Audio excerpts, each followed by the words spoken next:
속보입니다. 전 세계 테크 기업에서 수십만 명 규모의 감원이 이어지고 있습니다. AI가 사람을 도와줄 거라던 약속과는 달리 먼저 회사를 떠난 건 로봇이 아니라 30대, 40대, 50대 화이트 칼라였습니다. UN, IMF, OECD는 말합니다. AI는 전 세계 일자리의 40% 이상을 바꿀 것이다. 하지만 그 보고서 어디에도 누가 1번 타자로 잘리는지는 적혀 있지 않습니다. 팩트는 분명합니다. AI가 제일 먼저 집어삼키는 보고서, 매일 회의 조정 업무에 한국에선 4050 중간 관리자와 사무직이 집중돼 있습니다. 기업 입장에선 다시 키우기엔 애매한 나이와 연봉입니다. 정치와 여론은 언제나 이렇게 움직입니다. 청년 보호, 중년 조정. 그래서 AI 버블이 꺼지는 순간 AI는 당신의 파트너가 아니라 당신을 먼저 리스트에서 지우는 존재가 될 수 있습니다. 하지만 오늘 영상에서는 공포로 끝나지 않습니다. 같은 데이터 안에 정반대의 진실도 들어있기 때문입니다. 2024년 실리콘밸리에서 이상한 일이 벌어졌습니다. 해고된 사람들 평균 나이 30대 초반. 6개월 후 같은 회사들이 채용 공고를 냈습니다. 20년 경력자 급구. 프리랜서 시장에서는 시급이 역전되기 시작했습니다. 20대 $45, 30대 $78, 40대 $125, 50대 일부 사례 $180. 하버드 비즈니스 리뷰는 이것을 AI 역설이라고 불렀습니다. AI를 많이 쓸수록 AI가 틀렸을 때 아는 사람이 더 비싸집니다. 세계는 이들을 경험 프리미엄 세대라고 부르기 시작했습니다. 오늘 영상에서 우리는 두 가지를 보여드리겠습니다. 첫째, 왜 구조적으로 한국 4050이 1순위가 되는지 5가지 이유로 해부하고, 둘째, 같은 데이터로 정반대의 결론, AI 버블 이후 경험, 프리미엄 세대로 살아남는 방법, 여기까지 끝까지 보여드리겠습니다. 2024년 전 세계는 AI 열풍에 휩싸였습니다. 엔비디아의 주가는 3년 만에 10배가 넘게 치솟았고, 마이크로소프트는 오픈 AI에 $130억 쏟아부었습니다. 구글, 메타, 아마존, 모든 빅테크 기업들이 AI에 수조 원을 투자했습니다. 언론은 매일같이 화려한 미래를 그렸습니다. AI가 인류의 생산성을 10배 높인다. 새로운 일자리가 만들어진다. AI와 함께 일하는 시대가 온다. 거리에는 AI 관련 광고가 넘쳐났고, 대학에서는 AI 학과를 신설했으며 정부는 AI 육성 정책을 쏟아냈습니다. 마치 전 세계가 하나의 거대한 파티장에 모인 것 같았습니다. 그런데 파티가 한창일 때는 아무도 묻지 않는 질문이 있습니다. 이 파티가 끝나면 누가 먼저 나가야 하는가? 2025년 초 분위기가 조금씩 바뀌기 시작했습니다. AI 기업들의 수익성에 대한 의문이 제기되기 시작했고, 투자 대비 실제 성과에 대한 냉정한 분석이 나오기 시작했습니다. 일부 애널리스트들은 AI 버블이라는 단어를 조심스럽게 꺼냈습니다. 역사는 우리에게 말합니다. 모든 기술 혁명에는 버블이 있었고, 모든 버블이 꺼질 때는 반드시 누군가가 먼저 자리를 비워야 했다고. 2000년 닷컴 버블이 터졌을 때 수많은 IT 기업들이 무너졌습니다. 하지만 기술 자체는 사라지지 않았습니다. 오히려 더 깊숙이 우리 삶 속으로 들어왔습니다. 단지 그 과정에서 수십만 명이 일자리를 잃었을 뿐입니다. 2008년 금융위기 때도 마찬가지였습니다. 금융 시스템은 살아남았지만 월스트리트에서 일하던 중간 관리자들, 트레이더들, 애널리스트들 수만 명이 거리로 나왔습니다. 그렇다면 AI 버블이 꺼지는 순간 이번에는 누가 먼저 자리를 비워야 할까요? 우리는 지난 몇 년 동안 AI가 무엇을 할 수 있는가에 대해서는 수없이 들었습니다. 하지만 정작 중요한 질문, AI가 누구를 먼저 대체할 것인가에 대해서는 명확한 답을 듣지 못했습니다. 오늘 우리는 그 질문에 답하려 합니다. 그리고 그 답은 많은 사람들이 생각하는 것보다 훨씬 더 구체적이고 훨씬 더 가깝고 훨씬 더 냉정합니다. 해시태그 1막 2장 국제기구가 보낸 경고장. 2025년 1월 스위스 다보스 세계경제포럼 연례회의가 열렸습니다. 전 세계 정상들과 기업 CEO들이 모인 이 자리에서 한 가지 보고서가 조용히 배포되었습니다. 퓨처 오브 잡스 리포트 2025. 이 보고서는 전 세계 803개 기업을 대상으로 한 대규모 조사 결과를 담고 있었습니다. 그중 한 문장이 특히 눈에 띄었습니다. 조사 대상 기업의 41%가 AI로 인한 자동화가 가능한 영역에서 인력 감축을 계획하고 있다. 10곳 중 4곳의 기업이 이미 마음을 정한 것입니다. AI가 들어오면 사람을 줄이겠다고. 더 충격적인 것은 어떤 직군이 가장 먼저 줄어들 것인가에 대한 답이었습니다. 보고서는 명확하게 말했습니다. 사무행정비서직이 가장 빠르게 감소할 것이라고. 공장의 단순 노동자가 아닙니다. 건설 현장의 육체 노동자가 아닙니다. 바로 책상 앞에 앉아서 컴퓨터 앞에서 문서를 다루고 회의를 준비하고 보고서를 쓰는 사람들입니다. 같은 시기 파리의 OECD 본부에서도 비슷한 경고가 나왔습니다. OECD와 한국노동연구원이 공동으로 발표한 아티피셜 인텔리전스 앤 더 레이버 마켓이 아직 초기 단계입니다. 장기적으로는 효과가 있을 것입니다. 지금은 투자 시기입니다. 버블이 부풀어 오를 때는 이런 대답이 통합니다. 하지만 버블이 꺼지면 이런 대답은 더 이상 통하지 않습니다. 그러면 CFO는 다른 질문을 합니다. 알겠습니다. AI 투자는 계속하되 속도를 줄입시다. 대신 당장 비용을 줄일 수 있는 곳이 어디입니까? 그리고 HR 인사 담당자가 보고서를 꺼냅니다. AI 도입으로 인해 다음 업무들의 처리 시간이 크게 줄었습니다. 보고서 작성 평균 60% 시간 단축. 데이터 분석 평균 70% 시간 단축. 회의록 작성 평균 80% 시간 단축. 일정 조정 평균 50% 시간 단축. CFO가 묻습니다. 그럼 이 업무들을 담당하던 인력을 조정할 수 있다는 뜻인가요? HR 담당자가 대답합니다. 이론적으로는 가능합니다. 다만 어떤 그룹을 우선적으로 조정할지 결정해야 합니다. 이 순간 회의실의 공기가 무거워집니다.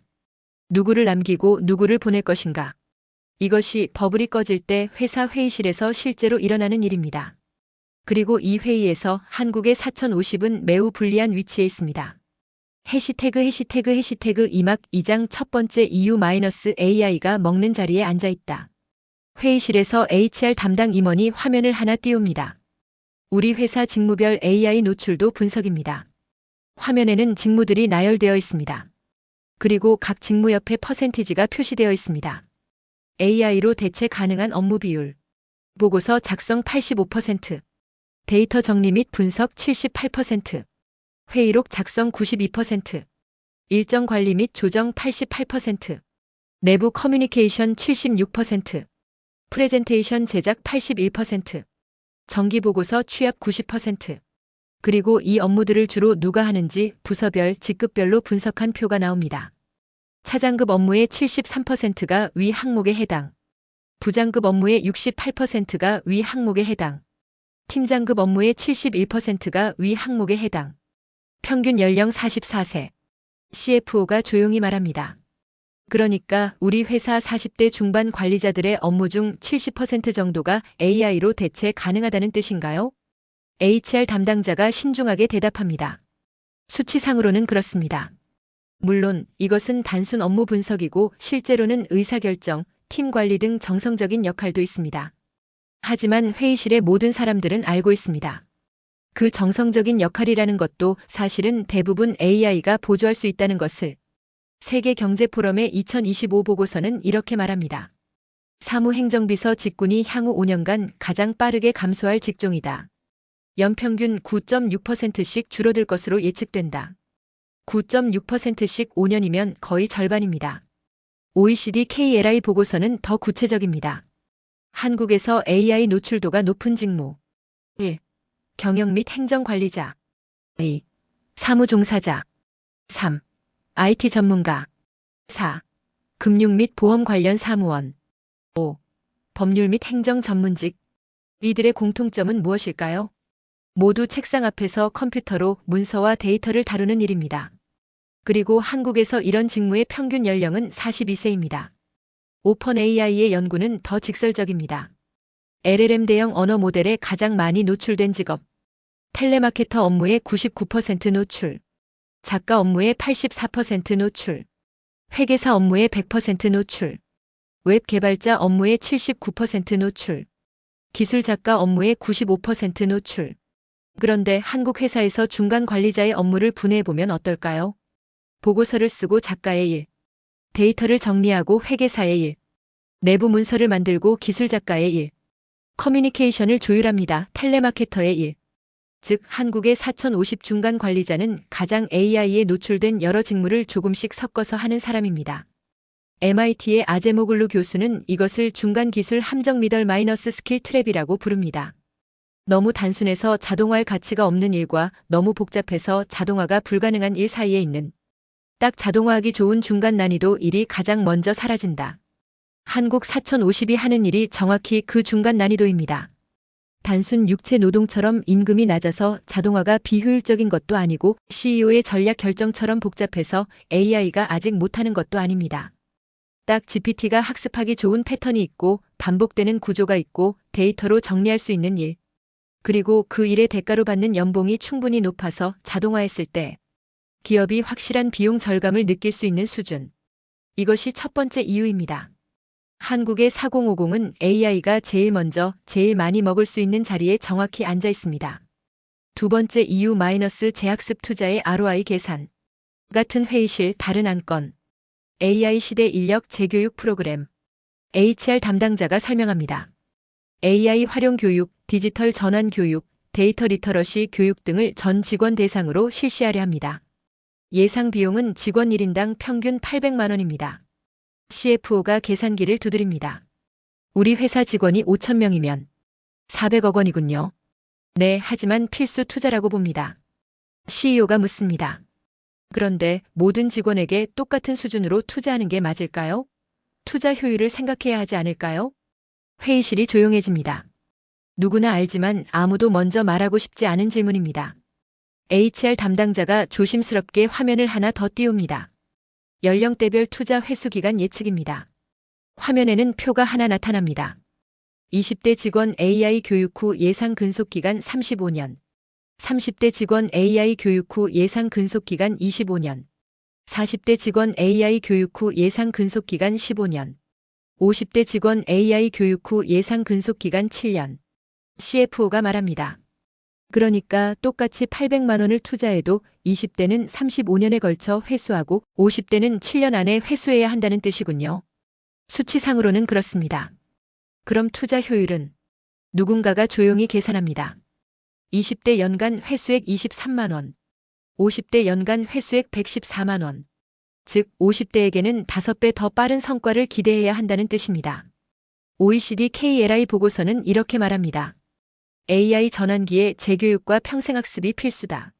하지만 한국처럼 고령화가 빠른 나라에서는 중고령 노동자에 대한 훈련 투자가 기업의 자발적 선택으로는 일어나기 어렵다. 왜일까요? 바로 이 ROI 계산 때문입니다. 기업은 자선단체가 아닙니다. 투자를 하면 그 투자가 돌아올 것을 기대합니다. 같은 돈을 쓰더라도 더 오래 회수할 수 있는 쪽에 투자하는 것이 합리적입니다.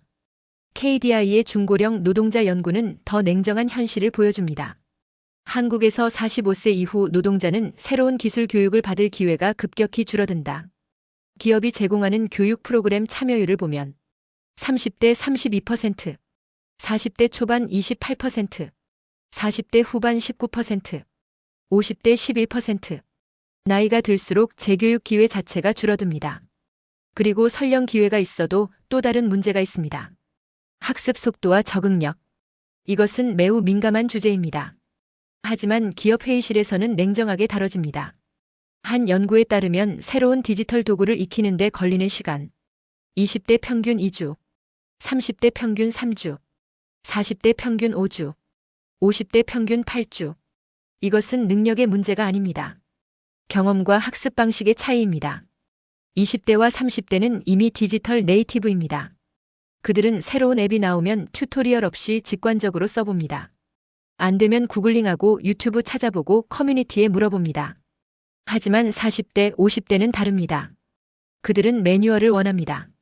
체계적인 교육을 원합니다. 누군가 처음부터 끝까지 가르쳐 주기를 원합니다. 이것은 어느 쪽이 옳고 그른 것이 아닙니다. 단지 다를 뿐입니다. 하지만 AI 시대에는 이 다름이 큰 차이를 만듭니다. 왜냐하면 AI 도구는 매달 업데이트되기 때문입니다. 이번 달에 배운 기능이 다음 달에는 바뀝니다. 새로운 도구가 계속 나옵니다. 즉, 한 번 배우면 끝이 아니라 계속 배워야 하는 환경입니다. 기업 입장에서 이런 환경에 더 빨리 적응하는 세대에 투자하는 것이 합리적으로 보입니다. 세계 경제 포럼의 설문조사에서 기업들은 이렇게 답했습니다. AI 시대에 우선적으로 재교육할 그룹은 1위 30대 중반 40대 초반 58%, 2위 20대 후반 30대 초반 31%, 3위 40대 후반 50대 11%. 왜 하필 30대 중반 40대 초반이 1위일까요? 이들은 경험도 있고 앞으로 근속 기간도 충분히 길고 동시에 새로운 기술 적응력도 아직 괜찮은 골디락스 세대이기 때문입니다. 그렇다면 40대 후반과 50대는? 기업의 냉정한 계산은 이렇습니다. 재교육 투자 대비 회수 기간이 너무 짧다. 차라리 그 돈으로 더 젊은 인력을 뽑거나 30대를 집중 육성하는 게 낫다. 이것이 두 번째 이유입니다. 한국의 4050은 재교육 투자의 ROI 계산에서 밀립니다.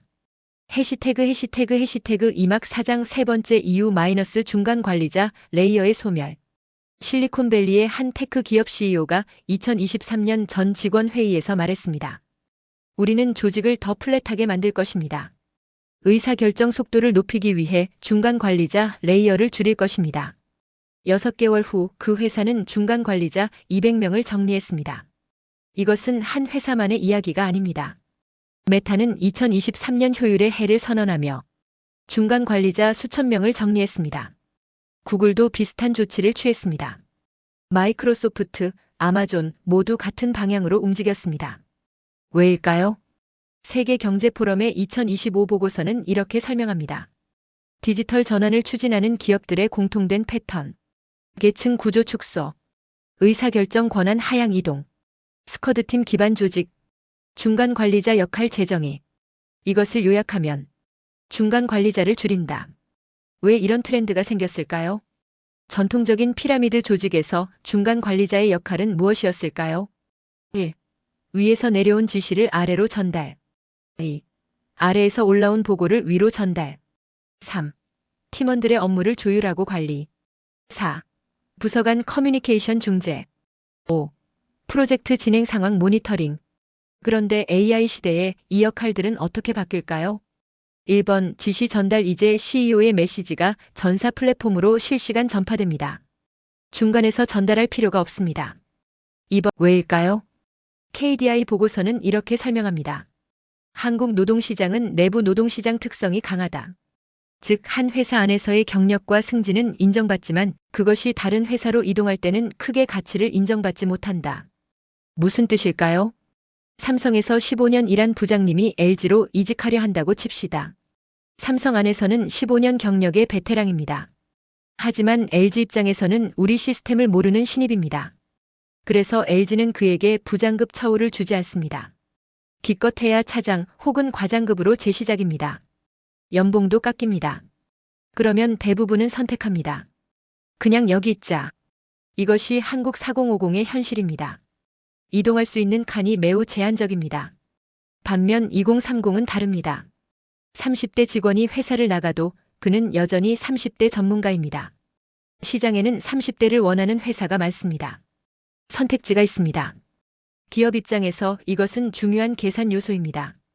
지금 정리하지 않으면 나중에 더 어렵다. 왜냐하면 2030은 나가도 다른 곳에서 받아줄 것이다. 그들의 미래는 우리 책임이 아니다. 4050은 나가면 갈 곳이 없다. 그러면 법적 분쟁, 노조 문제, 여론 문제가 커진다. 하지만 역설적으로 바로 이 갈 곳이 없음이 4050을 더 위험하게 만듭니다. 왜냐하면 기업은 생각합니다. 지금 정리하면 아직 50대 초반이니까 치킨집이라도 차릴 수 있다. 5년 뒤 정리하면 50대 후반이 되어서 더 어렵다. 차라리 지금이 낫다. 이것이 이동성의 역설입니다. 이동할 곳이 없기 때문에 지금 정리하는 것이 나중보다 덜 나쁘다고 기업이 판단합니다. 그리고 다섯 번째 이유, 정치와 여론입니다. 2024년 한국에서 가장 뜨거웠던 노동 이슈는 무엇이었을까요? 청년 실업, 청년 일자리, 청년 고용 대책. 대통령도 국회의원도 언론도 모두 청년을 말합니다. 왜일까요? 정치적으로 청년은 보호해야 할 미래입니다. 여론적으로 청년 실업은 사회 문제입니다. 기업적으로 청년 채용 축소는 리스크입니다. 그렇다면 4050은? 기업이 4050을 정리할 때 어떤 단어를 쓸까요? 구조조정 너무 직설적. 희망퇴직 아직 괜찮음. 명예퇴직 더 좋음. 조직 효율화 가장 좋음. 즉 4050을 정리하는 것은 구조조정이 아니라 조직 효율화입니다. 청년을 자르는 것은 미래를 포기하는 것이지만 4050을 정리하는 것은 효율을 높이는 것입니다. 같은 행위, 다른 프레임. IMF 보고서는 경고합니다. AI로 인한 불평등은 세대 간에도 발생할 것이다.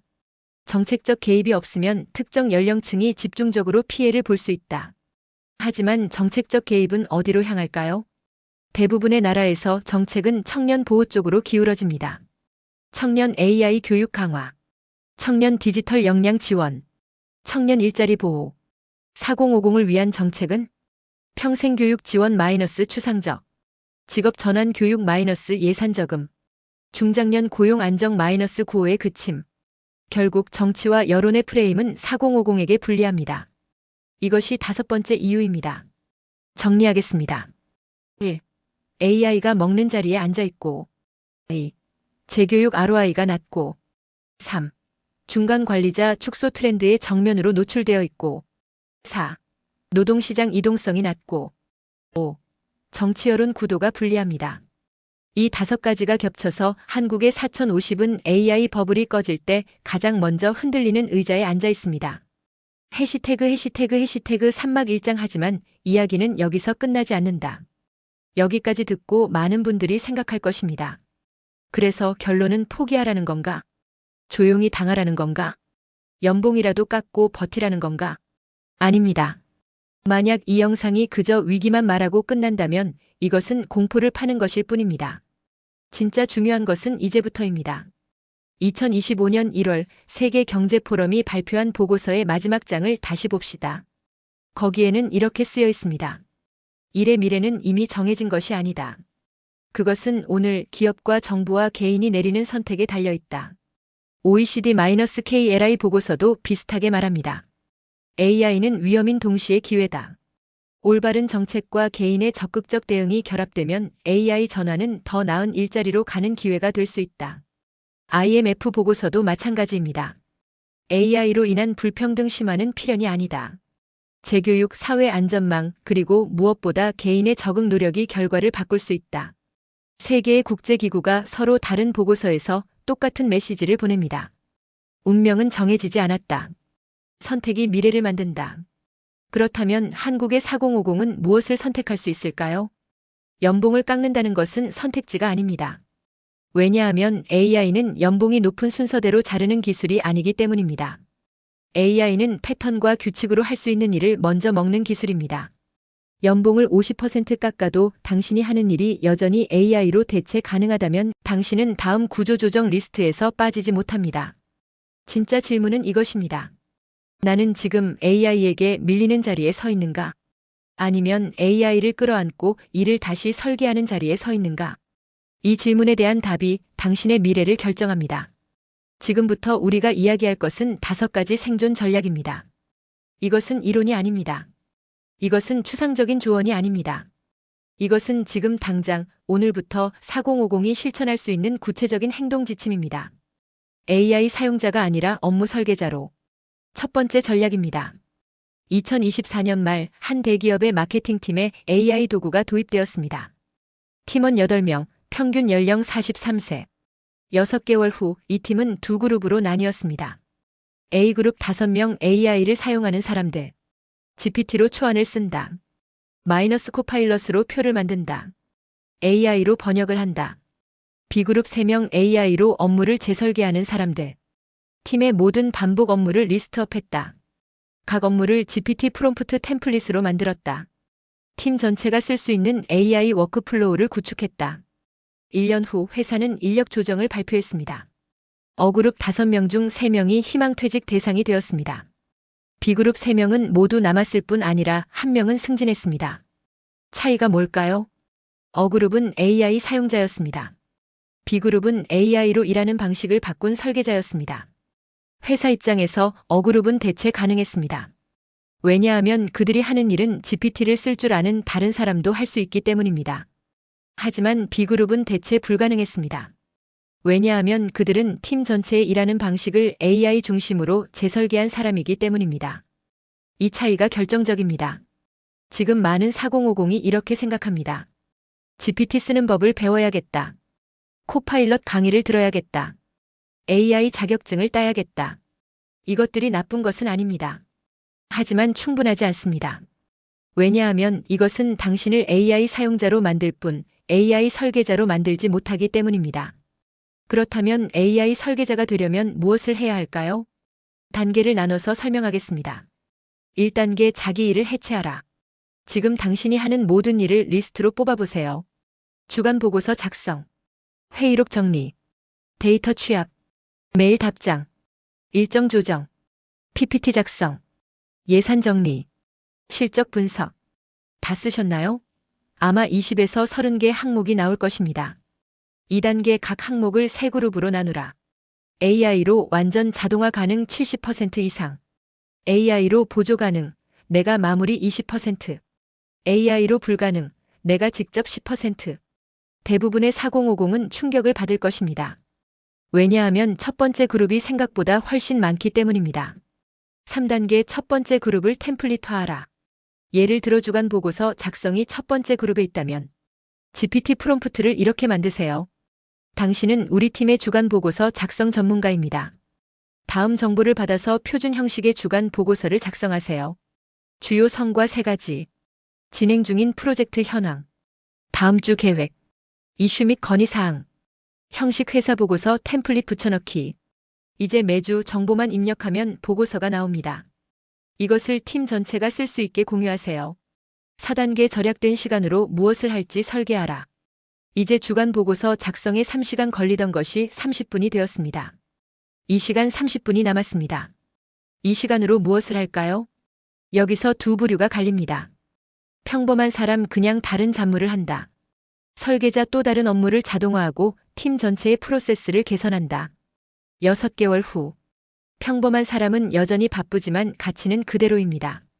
설계자는 이 사람이 만든 시스템 덕분에 팀 전체가 효율화되었다는 기록을 남깁니다. 회사는 누구를 남길까요? 실전 사례 하나 더. 한 금융회사 부장 49세. 그는 매달 100개가 넘는 엑셀 파일을 취합해서 임원 보고용 대시보드를 만들어야 했습니다. 이 일에 매달 4일이 걸렸습니다. 그는 IT팀에 부탁해서 간단한 파이썬 스크립트를 만들었습니다. 본인이 직접 만든 게 아닙니다. IT팀에 요청했습니다. 이제 버튼 하나로 모든 파일이 자동 취합됩니다. 그는 절약된 시간으로 무엇을 했을까요? 다른 팀에 보고 프로세스도 분석해서 같은 방식을 적용했습니다. 1년 후 그는 전사 보고 프로세스 효율화 프로젝트의 리더가 되었습니다. 그의 직급 차장 부장 팀장. 이것이 AI 사용자와 AI 설계자의 차이입니다. 핵심 포인트. AI 도구를 쓸 줄 아는 것은 시작일 뿐입니다. 진짜 가치는 AI로 업무 프로세스를 재설계하는 능력입니다. 개인이 아니라 팀 전체, 나아가 회사 전체의 일하는 방식을 바꾸는 사람. 그 사람은 절대 쉽게 잘리지 않습니다. 3년 ROI 스킬과 프로젝트 오너. 두 번째 전략 3년 안에 돈이 되는 스킬만 배워라. 4050에게 가장 위험한 선택은 무엇일까요? MBA를 해야겠다. 박사를 따야겠다. 어학연수를 가야겠다. 이런 선택들입니다. 왜 위험할까요? 회수 기간이 너무 길기 때문입니다. MBA 2년 새 커리어 정착 3년 최소 5년. 50세가 MBA를 시작하면 55세에 새 커리어를 시작합니다. 그리고 정착하면 58세입니다. 기업은 58세 MBA를 뽑을까요? 현실적으로 어렵습니다. 그렇다면 무엇을 배워야 할까요? 기준은 단 하나입니다. 3년 안에 이것으로 돈을 벌 수 있는가? 실전 예시들. 예시 1 AI 본업 결합. 세무사 52세. 기존 세무 상담과 신고 대행. 문제 젊은 세무사들이 더 저렴한 가격으로 같은 서비스 제공. 그가 배운 것. 마이너스 GPT로 세법 분석 자동화. 마이너스 AI로 고객 맞춤 절세 전략 시뮬레이션. 마이너스 온라인 세무 상담 자동화 시스템. 3개월 배우고 6개월 적용. 결과. 상담료 30% 인상 AI 기반 프리미엄 서비스. 마이너스 고객수 2배 증가 처리 속도 향상으로. 경쟁 세무사들과 완전히 다른 포지셔닝. 예시 2 AI 교육 코칭. 인사팀 차장 46세. 기존 사내 교육 기획 및 운영. 문제 외부 업체가 더 잘함 내부 역할 축소. 그가 배운 것. AI로 개인 맞춤 학습 경로 설계. LMS 학습 관리 시스템 AI 결합. AI 기반 역량 진단 도구. 6개월 배우고 1년 실행. 결과. 회사에서 AI 학습 전문가로 포지셔닝. 외부 강의 의뢰 타 기업 HR 컨설팅. 퇴직 후 독립 컨설턴트 준비 완료. 핵심 패턴. AI 내가 이미 아는 것. 4050의 가장 큰 자산은 무엇일까요? 20년의 경험입니다. 가장 큰 약점은 무엇일까요? 새 기술 학습 속도입니다. 그렇다면 전략은? 새 기술을 새 분야에 적용하는 것이 아니라 새 기술을 내가 이미 전문가인 분야에 적용하는 것입니다. 절대 하지 말아야 할 것. AI를 배웠으니 AI 업계로 이직해야지. 이것은 20대, 30대 전략입니다. 4050 전략은 AI를 배워서 내 업계에서 유일한 AI 내 전문성 전문가가 되는 것. 세 번째 전략 프로젝트 오너가 되어라. 버블이 꺼진 후 회사 회의실에서 정말 중요해지는 것은 무엇일까요? 직급이 아닙니다. 근속 연수도 아닙니다. 숫자로 증명된 문제 해결 실적입니다. 비교해 봅시다. A부장 52세. 경력 25년. 주요 업무팀 관리 보고서 작성 회의 참석. 실적팀을 잘 이끌었습니다. B차장 47세. 경력 20년. 주요 업무 위와 동일. 실적. AI 도입으로 보고 업무 시간 40% 단축 측정됨. 자동화로 연간 3억 원 인건비 절감 증명됨. 5호 프로세스 개선 프로젝트 리더 기록됨. 구조조정 회의에서 누가 살아남을까요? 답은 명백합니다. 그렇다면 어떻게 프로젝트 오너가 될까요? 스텝 1. 작은 전쟁터를 찾아라. 회사에는 항상 누군가 해결해야 하는데 아무도 안 하는 문제들이 있습니다. 반복되는 수작업, 비효율적인 프로세스, 부서 간 커뮤니케이션 문제, 오래된 시스템. 이것들이 당신의 기회입니다. 스텝 2. 자원봉사하라. 제가 이 문제를 해결해 보겠습니다. 상사는 기뻐할 것입니다. 왜냐하면 골치 아픈 문제를 누군가 맡아주니까요. 스텝 3. AI를 동원하라. 그 문제를 AI로 해결하세요. 수작업 자동화, 비효율 AI 기반 프로세스, 커뮤니케이션 문제 협업 도구 AI. 스텝 4. 결과를 숫자로 만들어라. 해결했습니다가 아니라 주당 20시간 절약 연간 1000시간, 에러율 15% 2%, 처리 속도 3일 4시간. 스텝 5. 문서화하고 공유하라. 이것을 보고서로 만들고 팀에 공유하고 다른 팀에도 적용하세요. 이제 당신은 5. 자동화 프로젝트 오너, AI 도입 파일럿 리더, 프로세스 혁신 책임자. 직급은 그대로지만 역할이 완전히 바뀌었습니다. 회사는 이런 사람을 자르기 매우 어렵습니다. 왜냐하면 1. 측정 가능한 가치를 만들었고 2. 그 방법론을 다른 곳에도 적용할 수 있고 3. 나가면 그 지식도 함께 나가기 때문입니다. 실제 사례. 제조업 공장 과장 51세. 그는 공장의 일일 작업 보고서 프로세스가 비효율적이라는 것을 알았습니다. 현장 관리자 20명이 매일 손으로 쓴 보고서를 팩스로 보냅니다. 사무실에서 다시 엑셀에 입력합니다.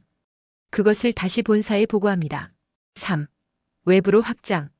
지역 상공회의소, 중소기업 지원센터, 평생교육원. 이런 곳에서는 항상 강사를 찾습니다. 당신의 강의 자료를 제안하세요.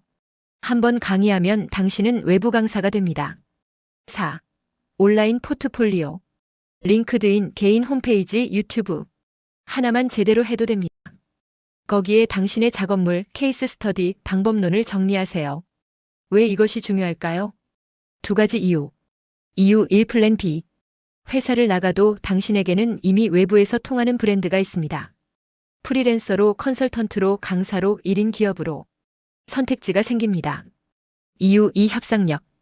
회사가 당신을 정리하려 할 때 이 사람은 밖에서도 통하는 사람이다. 라는 인식을 주면 회사는 더 신중해집니다.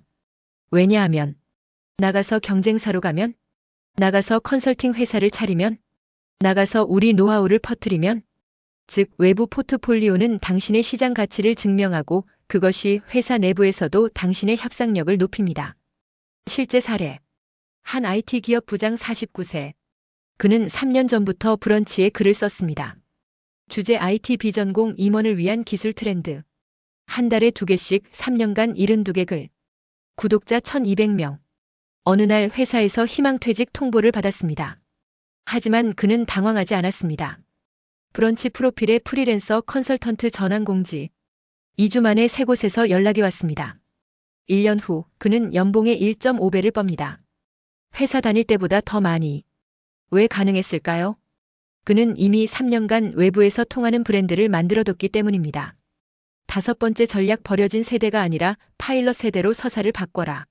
마지막이자 가장 중요한 전략입니다. 역사는 당사자가 씁니다. 10년 후 사람들은 이렇게 말할 것입니다.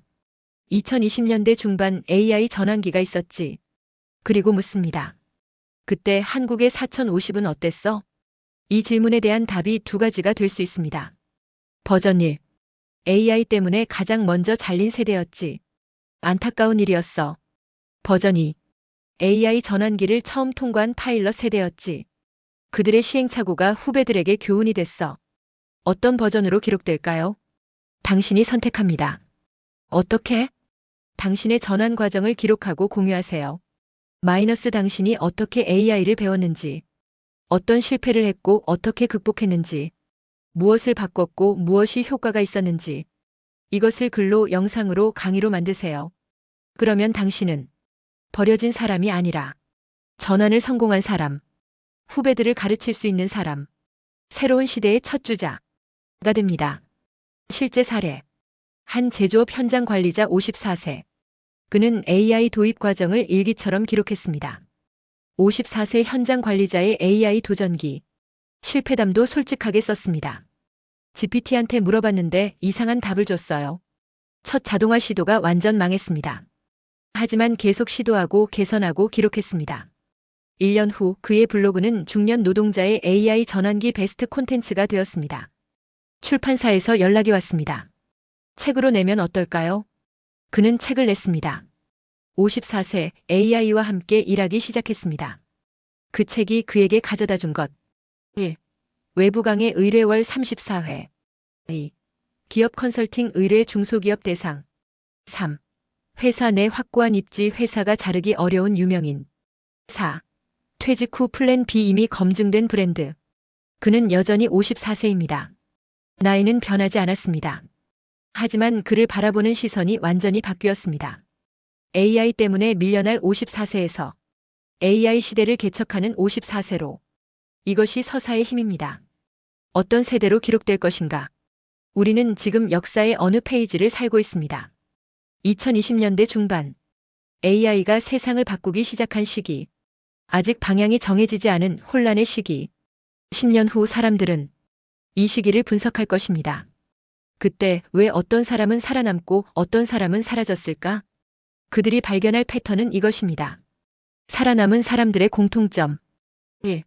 AI를 도구가 아니라 협력자로 받아들였다. 2. 3년 안에 회수 가능한 실용적 스킬에 집중했다. 3. 직급보다 프로젝트 실적을 쌓았다. 4. 외부에서도 통하는 포트폴리오를 만들었다. 5. 자신을 희생자가 아니라 개척자로 정의했다. 사라진 사람들의 공통점. 1. 이건 내 일이 아니야 라고 거부했다. 2. 먼 미래에 큰 계획만 세웠다. 3. 나는 관리자야 하며 실행은 안 했다. 4. 회사 안에만 의지했다. 5. 우리는 버려진 세대라고 체념했다. 차이는 크지 않습니다. 하지만 결과는 완전히 다릅니다. OECD, IMF, WEF 모든 국제기구가 말합니다. AI 전환의 결과는 정해지지 않았다. 선택이 미래를 만든다. 선택은 거창한 것이 아닙니다. 오늘 당신이 무엇을 배울 것인가? 이번 주 어떤 프로젝트에 손을 들 것인가? 이번 달 무엇을 기록하고 공유할 것인가? 이 작은 선택들이 쌓여서 1년 후 당신의 위치를 결정합니다. AI 버블이 언제 꺼질지 우리는 모릅니다. 하지만 한 가지는 확실합니다. 버블이 꺼졌을 때 이 사람은 없으면 안 되는 사람이라고 회사가 생각하는 사람이 있고, 이 사람은 AI로 대체 가능한 사람이라고 회사가 생각하는 사람이 있습니다. 당신은 어디에 속하고 싶습니까? 그 답은 당신이 오늘부터 무엇을 하느냐에 달려 있습니다. 한국의 4050은 위기에 놓여 있습니다. 이것은 부정할 수 없는 현실입니다. 하지만 위기는 동시에 기회입니다. 왜냐하면 위기는 변화를 강제하기 때문입니다. 변화 없이는 발견할 수 없었던 가능성을 위기가 드러내줍니다. 20년 같은 일을 하던 사람이 AI와 함께 새로운 방식으로 일하는 법을 배웁니다. 회사에만 의지하던 사람이 외부에서도 통하는 브랜드를 만듭니다. 나는 관리자야라고만 생각하던 사람이 나는 문제 해결자야라고 정체성을 바꿉니다. 이 모든 변화는 위기가 아니었다면 일어나지 않았을 것입니다. 10년 후 역사책은 이렇게 쓸 것입니다. 2025년 AI 버블이 꺼졌다. 많은 사람들이 일자리를 잃었다.